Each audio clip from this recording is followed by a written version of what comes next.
ख़बर शामिल कयूं था। कैडेट कॉलेज करमपुर में मिलिट्री ट्रेनिंग के हवाले से physical training and drill turn out जो फाइनल 19 जनवरी 2024 ते थी गुजरियो, जैसी सदारत कैडेट कॉलेज करमपुर के वाइस प्रिंसिपल सलमान अहमद कोलाची जन कई।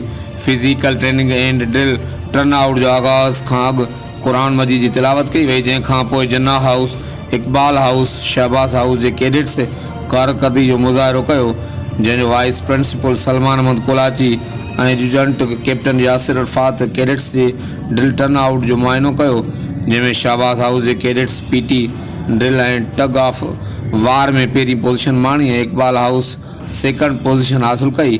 टग ऑफ वार में जन्ना हाउस सेकंड पोजीशन हासिल कई।